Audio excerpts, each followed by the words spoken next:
Hi, this is Daniel Hutchins, and today we are going to talk about comics versus coronavirus and how comics industries have shut down for the first time in almost a century. Okay, this article was updated yesterday. Last week, the producers behind a number of comic book derived movies and TV shows announced delays for their franchises. Release dates for Wonder Woman and Black Widow were pushed ahead, while The Walking Dead announced that COVID-19 had made it impossible for the show to complete work on the current season, and the finale was being delayed. But what of the comic books that spawned these blockbuster franchises?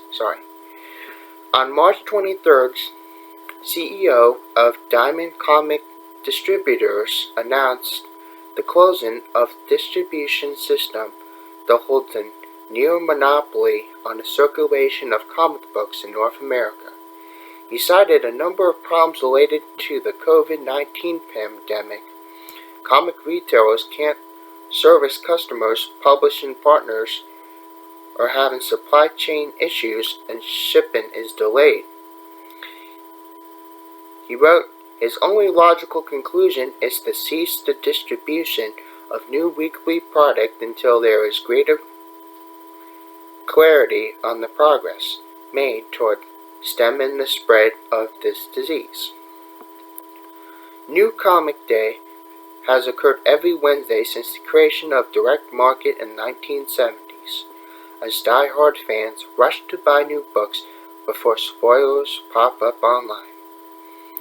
But no longer this week. For the first time in more than 80 years, no new comic books will ship to shops, and production is on hold until the foreseeable future. No previous global event, not the Second World War, not 9/11, has previously shuttered the comic book industry.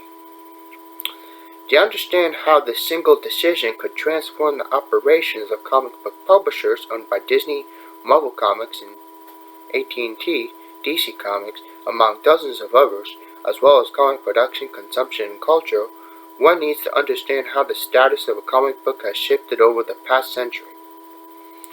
Bygone newsstand days. As Jean-Paul Gabelliot, professor of North American Studies at University Bordeaux, demonstrates, the comic book form emerged in the 1930s as a promotional giveaway for department stores and gas stations before it migrated to the newsstand as a part of the larger magazine industry. Despite some fits and starts, the format took off based on success of Superman, which created in spring 1938, and many imitation superheroes. His popularity spawned as comic books became a staple of the newsstand. Circulation grew during the war and exploded shortly after as new publishers initiated new genres like crime, romance, and horror comic books. By 1952, the peak year for comic book sales in the United States, comic books were a formidable cultural presence. With the rise of television, changes to the magazine distribution system, and criticisms of the industry by public figures led to an industry-wide collapse of sales. Comic books limped through the 1960s as a cheap, disposable form of entertainment for children found in magazine racks and catered to parents. By the 1970s, the American comic book had lost its status as a mass medium. At the same time, a rapidly growing network of used comic book dealers began to spring up at flea markets, conventions, bookstores, and eventually specialty stores that catered to a devoted set of comic collectors. The growing fan network presented a life raft to the industry.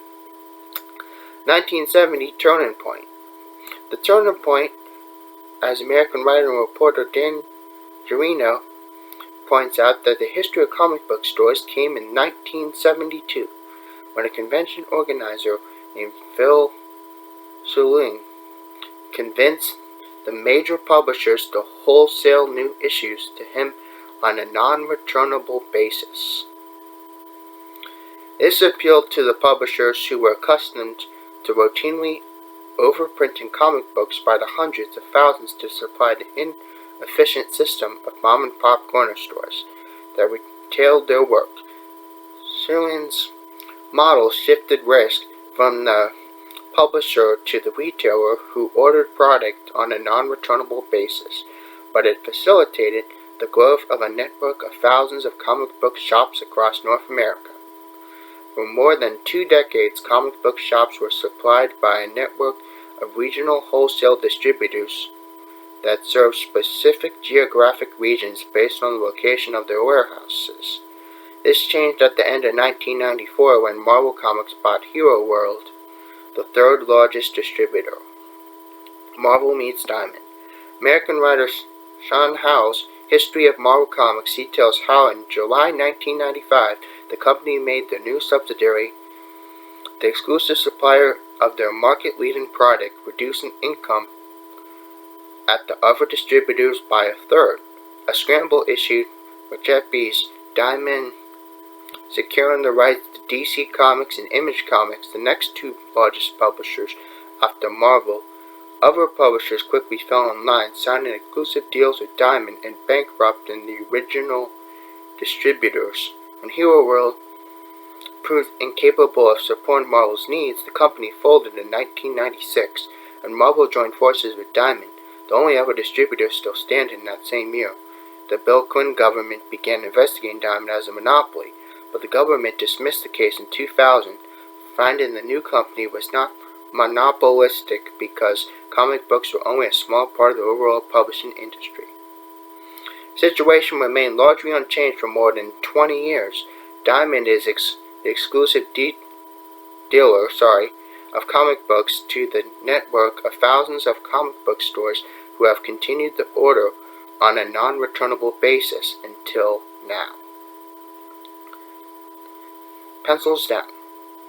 The consequences of Diamond's decision were immediate and wide-reaching. In closing their warehouses to new product, publishers have alerted printers to stop. Comic book freelancers recently began tweeting they'd received pencils down messages from publishers curtailing production. Communication of comic book retailers, creative personnel, and fans has been haphazard as the large publishers scrambled to plan for an uncertain future. Many were concerned about the growing digital footprint of comic book publishers.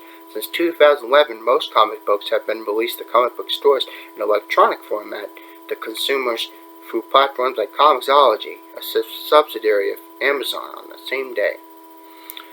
With a protracted closure of distribution system, publishers like Marvel and DC could continue to move forward with electronic sales, which would inevitably bolster that end of their business at the expense of their retail partners. Archie Comics has announced they will release some April titles digitally. And several months past electronic sales but no physical comic sales, it's uncertain that those printed books would ever find an audience. Extended pause for the biggest publishers, on the other hand, would undoubtedly spur comic creators to pursue new products either online or through the book trade. This could accelerate a shift away from the comic collectors' habitual buying that take place comic shops as establishments that foster unique social relations, as described by Benjamin Wu, Associate Professor of Communication Media Studies at Carleton University. While comic book sales proved remarkably resilient during the 2008 financial crisis, if the current situation breaks readers' buying habits for a few months, they might never return in the same way. Now, that's just a little bit of information, a little bit of history about comic books and how they are being ceased. So, if you guys get a chance, please subscribe to my channel, and you guys have a nice day. Thanks. Bye.